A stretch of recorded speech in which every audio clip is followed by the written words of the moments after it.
성도들도 마찬가지죠. 우리가 하나님 앞에 예배 드리는 자리에 나올 때 우리가 사람을 만나는 자리이기도 하지만 사실은 하나님을 만나는 자리고 하나님께 예배를 드리는 자리잖아요. 그러니까 고가의 옷을 입고 사치스럽게 몇백만 원, 몇천만 원짜리 옷을 걸치라는 건 아니에요. 그렇지만 하나님의 예배 자리에 올 때는 우리가 할 수만 있으면 격을 갖춰서 옷을 입고 오는 것이 필요한 것입니다. 그러니까 집에서 또는 일하는 일터에서 입는 옷들, 추리닝이라든지 이런 거 정말 옷이 없으면 할 수 없는 거지만 그게 아니라면 우리가 하나님 앞에 예배드리러 올 때는 이렇게 격을 갖춰서 오는 게 굉장히 중요해요. 여러분 예식장 갈 때 어떻게 가세요? 하나님 앞이 아니라 그냥 예식장 갈 때 어떻게 가시냐고요. 이쁘게 입어야 돼. 화장도 하고 또 이렇게 미용실에 가서 머리도 하고 그렇죠? 한껏 이렇게 아니 하나님 만나러 가는 자리는 그렇게 안 하면서 그냥 그 예식 자리에 그 예식 자리 당연하죠. 그렇게 해야 되는 게 맞죠. 그 자리 갈 때는 막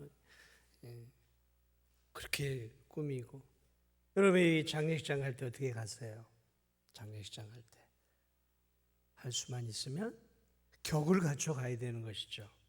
그래서 조의를 표하는 마음이니까 검은 계통 옷이 없으면 이제 검은 계통 위주의 그런 옷을 입고 또 이렇게 돌아가신 가족들에게 정중한 예의를 표하는 것이니까 우리가 할 수 있으면은 이렇게 단정한 옷을 입고 이렇게 가야 되지 않겠습니까?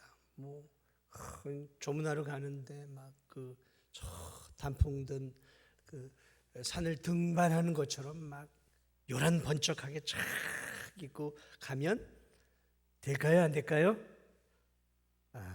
된다고 생각하는 분이 두 분이 계세요. 그렇게 하셨죠? 그러니까 우리가 어느 장소를 갈 때에는 그 장소의 격을 보고 가는 거예요. 그래서 예식장의 자리든 그런 게 아니더라도 예를 들어서 학교에 교장 선생님을 방문한다든지 예를 들어서 군청에서 무슨 행사가 있어서 이렇게 군수나 또는 높은 그런 공무원들을 만나 무슨 상을 받을 때든지 그때 어떻게 옷을 입고 가세요? 그냥 그런데 무슨 신경 쓸 거면 있어 하고 그러세요? 아니면 집안에 이렇게 옷장 뒤지면서 안 되겠어 여보 나 옷 하나 사야 되겠어 딱 그러십니까? 보통 좋은 거 입고 딱 그런 거잖아요. 그러니까 여러분 좋은 비싼 옷을 입으라는 건 아니지만 특별히 하나님의 예배 자리에 나올 때는 정말 신경을 써서 옷을 입으세요. 머리도 신경을 쓰고 신발도 신경을 쓰고 비싼 거 사라는 얘기 아니에요. 하나님 앞에 나오는 자리잖아요. 하나님께 예배를 드리는 자리잖아요. 여러분 대통령 앞에 무슨 행사 자리에 갈 때 그렇게 하겠습니까 우리가? 그런 옷을 입고 이런 것은 뭐냐면 마음가짐이죠. 마음가짐. 어떤 마음가짐을 갖고 오느냐 굉장히 중요한 거예요. 하나님 앞에 나올 때 오늘 이 본문의 이 비유 예수님의 비유도 마찬가지 똑같은 비유예요. 이 왕의 혼인잔치가 이루어졌어요. 혼인잔치 이 왕이 이제 신하들을 통해서 이 혼인잔치 사람들을 초대했단 말이죠. 근데 많은 사람들이 여러 가지 이유로 거절을 해요. 우여곡절 끝에 길거리 사거리 여기저기 연약한 자들까지 다 초대를 해서 이 왕의 혼인잔치에 손님들이 바글바글 가득 찼어요. 근데 여러분 기억하셔야 돼요. 왕의 혼인잔치요. 혼인잔치. 여러분 왕이 주관하는 거예요. 그러면 그때나 지금이나 여러분 대통령이 주관하는 어떤 리셉션 만찬석이나 몇천 년 전에 왕이 주관하는 만찬석 그때가 더 엄격한 예복을 입겠습니까? 지금이 더 엄격하겠습니까? 그때예요. 그때. 그때는 잘못 옷 입으면 복이 날아가는 거예요. 왕에게 뭐가 있어요? 생과 사를 주관하는 권세가 있단 말이죠. 지금의 대통령 힘도 많고 그렇지만 옛날에 이 왕들에 비하면 아무것도 아니죠. 짐이 곧 뭐예요? 법이요 그러잖아요. 왕의 말 한마디가 법이란 말이죠. 자, 이 왕의 리셉션에 많은 손님들이 왔어요. 왔는데 다 초대를 받아 왔어요. 어쨌든 기쁨의 자리, 만찬석이었겠죠. 산의 진미가 가득했겠죠. 그래 이제 왕이 온 손님들을 만나고 인사하기 위해서 이렇게 쭉 다녀요.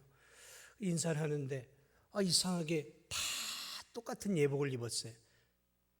이 시대에는 그런 어떤 예복이 있었던 거예요. 왕의 자리, 왕을 만나러 갈 때는 입는 그런 예복들이 있단 말이에요.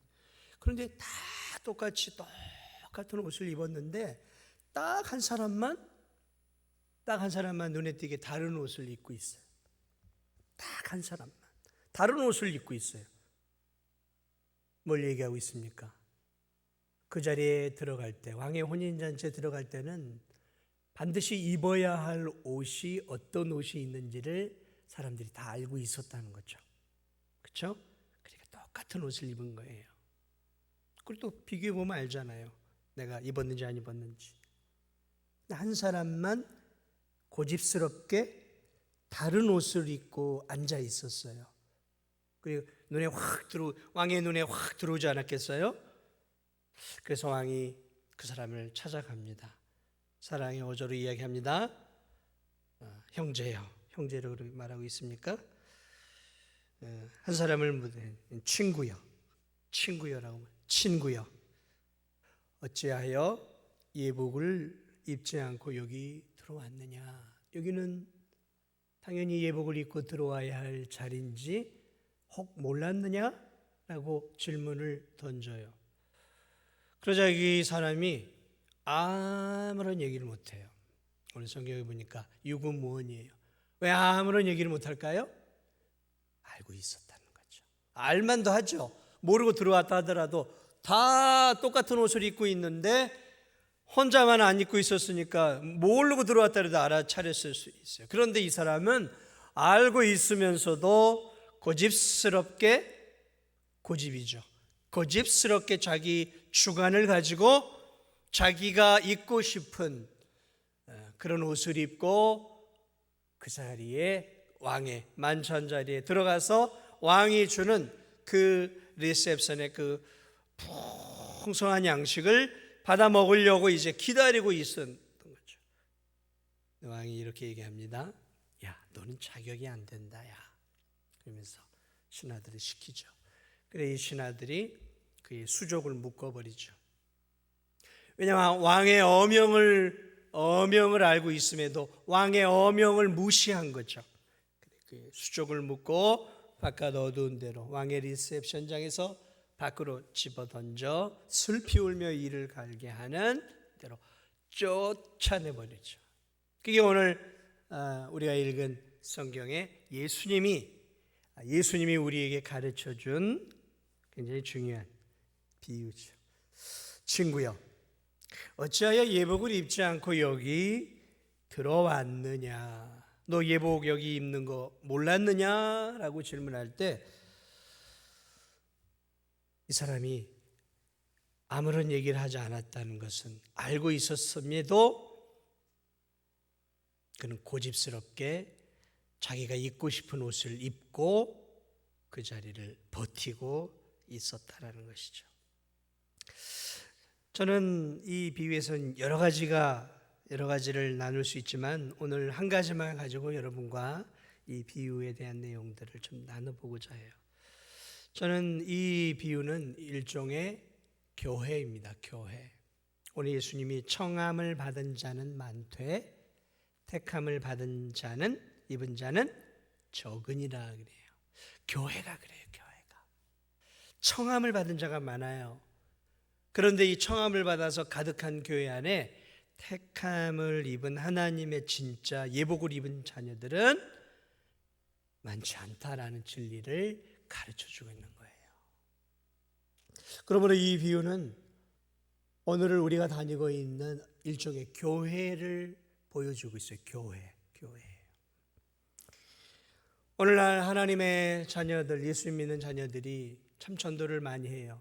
지금도 어려운 시절이지만 지금도 막 전도를 많이 해요. 그래서 길거리에 나가 전도하기도 하고 밖에서 이렇게 차 가판대 같은 걸 놓고 선물도 주고 그러면서 이렇게 이제 전도도 하고 또 때로는 이웃들이나 친구들에게 가서 차 마시고 밥을 먹으면서 이렇게 전도한단 말이죠.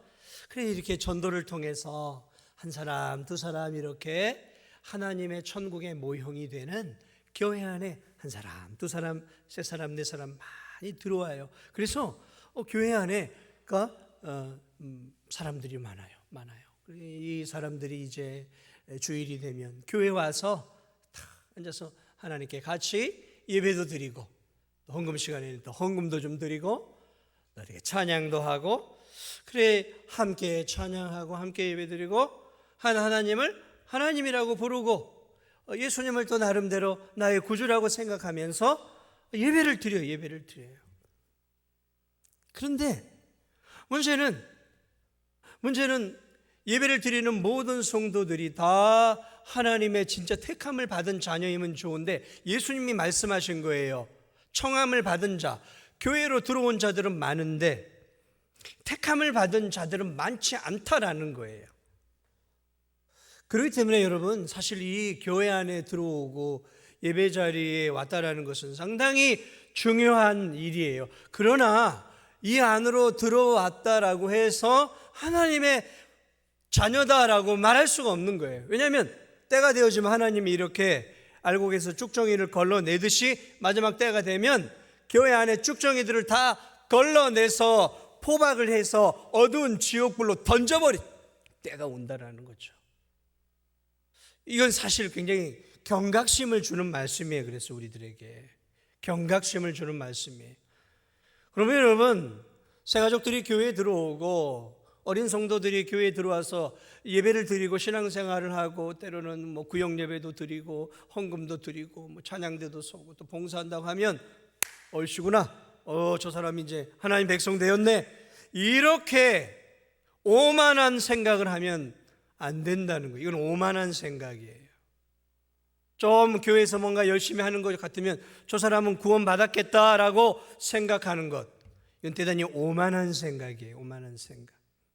입장을 바꿔서 내가 그렇게 다른 사람들보다 더 열심히 뭔가 기도하고 또 예배를 드리고 교회 안에서 열심히 봉사하는 것을 가지고 그래 내가 저 사람들보다 더 나으니까 나는 천국의 아랫목은 아니지만 그래도 중간쯤은 내가 하나님 자녀가 되어 있었겠지 이렇게 생각하는 것 이거 오만한 생각이고 굉장히 아집이 많은 사람의 생각이에요. 왜냐하면 오늘 이 예복을 입지 않고 들어왔던 이 한 사람 이 사람이 그런 사람이거든요. 이 사람이 교회에 들어온 거예요. 교회에 들어온 거예요. 좀 더 쉽게 이 사람을 표현하면 이런 거예요. 이 사람이 교회에 들어왔어요. 전도를 통해 예수님을 믿는 사람을 통해 전도를 통해 교회에 들어왔어요. 교회에 들어오니까 좋아요. 서로 돌아보고 또 이렇게 찬양도 좀 은혜로워요. 목사님 설교도 다 좋은 말 같아요. 좋아요. 마음도 평안해요. 기분이 좋아져요. 그래 나도 헌금 좀 드려야지. 헌금도 드리고 그래 나도 좀 감사드려야지. 감사헌금도 드리고 나름 열심히 이렇게 또 봉사도 하라. 그래 이왕이면 뭐 교회 생활하니까 봉사도 해야지. 나름 교회에 들어와서 이것저것 봉사도 하고 여전대 활동도 하고 또 때로는 찬양대 서기도 하고 나름대로 열심히 이렇게 살아가요. 그런데 이 사람이 들어와서 설교를 쭉 들어보니까 예수 그리스도를 믿어야 구원을 얻고 또 하나님을 아버지로 모셔야 하고 그리스도께서 십자가의 나를 위해 십자가에 못 박혀 죽으셨다라는 그 사실을 예배 시간에 이제 계속 듣는단 말이죠. 그래 이게 쭉 들으면서 이 안에서 이제 쭉 잘 지내려면 어떻게 돼요? 입술로 이제 그러나 하나님 믿습니다. 입술로는 고백을 해요. 뭐 예수님 믿냐 그러면 뭐 믿죠. 예수님 믿죠. 예수님 나 위해 돌아가셨죠. 예수님 우리의 구주죠. 다 그런 분위기니까 그냥 자연스럽게 자기도 그렇게 얘기를 해요. 그런데 마음 깊은 곳에서는 그것을 수용하기가 어려워. 마음 깊은 곳에서는. 아니 꼭 예수님을 믿어야만 내가 천국을 가나? 내가 꼭 예수님만을 믿어야 천국을 가나? 아니 내가 선하게 살고 착하게 살고 어떻게 살든 하나님 마음에 기뻐하는 그런 삶을 살면 갈 수 있는 거 아니겠어? 꼭 교회만 다녀야 되나 사실? 저 불교도 있고 뭐 천주교도 있고 나름 많은 종교들이 있는데 그 사람들은 그럼 다 지옥 가나? 마음 깊은 곳에서는 목회자의 설교와 가르침에 대한 거부감이 있는 거죠. 나 꼭 예수님 믿어야 되나? 예수님을 정말 예수님밖에 없는가? 이 마음 깊은 곳에서 그런 마음들이 있는 거죠. 오늘 이 사람이 그런 사람이에요. 마음 깊은 곳에서는 입어야 할 예복, 그리스도의 십자가의 복음을 마음 깊은 곳에서는 받아들이지 않아요. 그러나 겉으로 드러나는 삶, 그 혼인잔치에 들어와서 다른 사람과 똑같이 활동하고 똑같이 왕을 왕으로 나름대로 인정을 하고 하나님으로 이렇게 살아가고 있는 한 사람의 이 사람의 모습. 이 사람은 사실은 대단히 뭐라 그럴까요? 자아가 강한 사람이죠. 아주 자아가 강한 사람. 다시 말하면 이 사람에게는 굉장히 자의식이 강해요. 그래서 예수 그리스도를 정말로 믿기보다는 형식적으로 입술로만 고백하고 따라가는 사람인 것이죠. 여러분 이런 사람들의 이 혼인잔치에 들어왔던 이 사람은 그 안에 들어가면서 그런 생각을 했어요. 획일적으로 말이야. 똑같은 옷을 입고 말이야. 이 잔치 자리에 획일적으로 똑같은 옷을 입고 말이야. 개성들도 없고 말이야. 그냥. 나는 그렇게 하지 않겠다 말이야. 나는 좀 멋진, 좀 빛나는, 나는 저런 사람들하고 좀 다르게, 좀 독특하게, 더 비싸고 더 멋진 옷을 나는 입고 가야 되겠어. 그런 마음을 가졌던 거예요. 그런 마음을. 다른 사람들을 똑같이 예복을 입고 있는 이 사람들을 하찮게 여긴 거예요. 하찮게 여긴 거예요. 왕의 명령을 알았어요. 다 알고 그렇게 입었으니까. 그런데 이 사람 마음속에 뭐예요? 왕의 명령. 정말 왕이 참 유치하다. 뭘 저 예복을 입고 들어와요? 그냥 자유롭게 들어가고 원하는 대로 하고 싶은 대로 하는 거지. 뭘 꼭 왕의 명령을 내가 따라야 돼? 여러분 이해가 되십니까? 이 사람의 마음 깊은 곳을. 이 사람 마음 속에는 왕의 명령을 따르고 싶은 마음이 없었어요. 내가 왜 왕의 명령을 따라야 돼? 내가 왜 왕의 명령을 따라야 돼? 내 인생은 내 것인데 내가 하고 싶은 대로 하는 것이지 내가 굳이 왜 왕의 명령을 따라야 돼? 이 사람은 왕의 명령을 따르고 싶어 하지 않았어요. 그는 왕의 명령보다는 자신의 주관과 생각과 자기의 의지가 더 중요한 거예요. 왕 위에 있었다는 거죠. 왕 위에. 그래서 왕의 명령을 무시해버렸어요.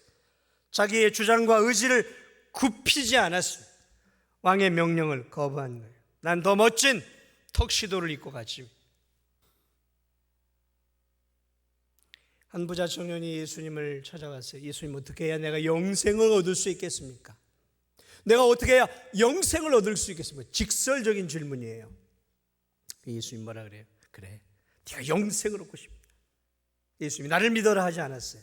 그래, 그럼 네가 가장 사랑하는, 네가 나를 따르려고 나를 사랑하려면 네가 나보다 더 사랑하는 그 물질을 가난한 자들에게 다 주고 그럼 나를 따르라. 그럼 내가 너에게 영생을 주마. 영생을 주시는 분이 영생을 주는 방법을 알려줬어요. 따랐을까요? 이 사람이, 이 청년이 가만 생각하니까, 아이씨, 영생도 좋지만 지금 이 세상을 살아가는 동안에 돈이 최고지. 어떻게 이 돈을 내가 놓칠 수가 있어? 그리고 참된 왕의 명령, 예수 그리스도의 명령, 천국을 얻을 수 있는 그 길을 거절하죠. 그리고 예수님께 정중하게 인사합니다. 예수님, 죄송합니다.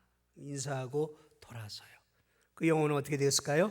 영원히 예수님하고 멀어져 버렸겠죠. 왕의 명령은 무엇이었어요? 네가 더 사랑하는 것 버리고 나를 따르라 하는 거였죠. 그런데 이 청년은 가만히 생각하니까 왕의 명령, 예수님의 명령이 자기가 생각하는 것보다 더 중요하지 않았어요. 중요하지 않았어요. 그걸 거부하죠. 여러분, 그러니까 믿음, 우리가 믿음으로 천국을 하는 거지만 그 믿음을 가볍게 생각하지 마세요. 그냥 내가 입술로 나 예수님 믿어요, 입술로 나 하나님 믿어요, 이런다고 천국 가는 게 아니라는 거죠. 오늘 이 비유가 보여주는 것은 무엇이냐면, 정말로 예수님을 믿고 정말로 왕을 신뢰하고 정말로 왕의 리셉션, 천국 잔치에 들어가기를 원한다면 왕의 명령에 따르고 굴복할 수 있어야 된다는 거죠. 왕의 명령을 따르고 굴복해야 한다는 거죠. 아담과 하와는 그들의 실패 이유가 무엇이었을까요? 아담과 하와의 실패 이유가, 하나님이 선악과 먹지 마라 명령을 내렸죠. 말씀을 주셨죠. 그런데 결국 어떻게 했어요? 아이까 선악과 먹는다고 뭐 내가 죽겠어? 왕의 명령을 거부하죠. 여러분, 근데 이 왕은 단순한 왕이 아니에요. 만왕의 왕이시란 말이죠. 그러면 이들에게 죽음의 형벌이 떨어지잖아요. 예수님을 믿고 천국을 소망하며 예수님을 믿는다는 것은 그리 단순한 문제가 아니에요. 내 생각, 내 고집, 내 삶의, 내 주관적인 삶의 방식을 하나님의 말씀 앞에 굽혀야 되는 거예요. 내가 살고 싶은 대로 사는 게 아니라고요. 내가 생각하고 싶은 대로 생각하고 내가 하고 싶은 대로 살아가는 게 믿음의 신앙생활이 아니라는 거예요. 하나님이 성경에 말씀하신 대로 따르고 살아가는 왕의 명령에 내 생각, 내 의지, 내 고집, 내 자아, 쾌락을 추구하고 향락을 추구하고 이 세상 사람들이 살아가고자 하는 그 삶을 내려놓고 하나님 말씀 앞에 나를 굴복시키는 작업이 있을 때 비로소 우리는 그 사람을 믿음을 가졌다라고 보는 거예요. 여러분에게는 진짜 믿음이 있으세요? 믿죠. 저 예수님 믿어요. 하나님 믿어요. 아니, 입술의 고백 말고요. 정말 하나님을 왕으로서, 예수님을 왕으로서 인정하고 내 삶 속에서 하나님이 하지 말라고 하는 죄악된 삶의 습관을 하나님 말씀대로 끊어내는 삶을 살고 있느냐라는 거죠. 예배 드리고 찬양 드리고 세상 속에서는 내가 하고 싶은 대로 내 느낌대로 살아가면서 나는 크리스찬입니다라고 예수님은 말하지 말라라는 거예요. 진짜 크리스찬은 하나님 말씀 앞에 내 욕심, 내 자아, 내 생각, 내 교만한 내 의지를 엎드려 굽히는 거예요. 잘 굽히지 않으려고 하는 사람은 내가 왜 굽혀? 내 인생은 내 것인데. 내 인생이 내 것입니까? 사랑하는 여러분, 마지막 때 양과 염소가 갈라질 거예요. 마지막 때 하나님이 교회 안에서 알곡과 쭉정이를 나누실 때가 와요. 너는 알곡, 너는 쭉정이야. 오른편과 왼편으로 나눌 때가 오는 거죠. 그게 마지막 때예요. 그 이야기를 하고 있는 거예요. 이렇게 왕이 보시고, 왕의 만찬석에서 넌 아니야, 넌 이쪽이야, 이렇게 빼낼 때 그 사람 얼마나 참담하겠어요. 자기는 천국 갈 수 있다고 생각을 했는데 그 마지막 때. 그래서 그런 교인들은 지옥에서도 일을 가는 거죠. 내가 이 땅에서 어떻게 살았는데. 자기를 위해 하나님 앞에 자신의 의지와 삶을 굽히지 않고 자신의 욕망대로, 하고 싶은 대로, 자기 느낌대로 살아놓고 자기를 하나님을 경배했다고, 하나님께 복종했고 순종했다라고 말하는 것이죠. 그러므로 우리가 예수님을 잘 믿어야 돼요. 내 의지를 정말 굽히고 하나님께 굽히고 살아가고 있는가? 혹 말뿐인 성도는 아닌가? 저는 오늘 우리 이어 선교회 헌신 예배 드리면서 우리 이어 선교회 회원들이 남은 생에 지금도 아름답게 살아오셨지만 남은 생에도 하나님, 나는 하나님 앞에 연약한 자입니다. 나는 하나님께 굴복할 수밖에 없는 자입니다. 하나님, 하나님의 뜻대로 살게 해 주옵소서. 자신의 생각을, 마음을, 내 의지를 하나님의 이 말씀이라고 하는 말씀의 뜻에 굽히고 하나님이 하라 하면 하고 하나님이 하지 말라 하면 하지 않으면서 하나님을 내 인생의 주인으로 인정하며 살아가며 하나님 앞에 인정받는 우리 이어 선교회 회원들 다 되시고, 또 오늘 이 자리에 예배를 드리는 사랑하는 우리 성도들이 예배 시간만 하나님을 하나님으로 인정하는 게 아니라 바깥에서 6일 동안의 삶 속에 하나님 말씀하옵소서, 주의 종이 듣겠나이다. 자신의 자아를 꺾고 의지를 꺾고 생각을 꺾으며 하나님의 말씀에 나 자신을 복종시키고 그렇게 하나님 말씀대로 살아갈 수 있는, 그래서 진짜 예복을 입는 그런 우리 이어 선교 회원들과 우리 성도들이 되시기를 예수님의 이름으로 축복을 드립니다.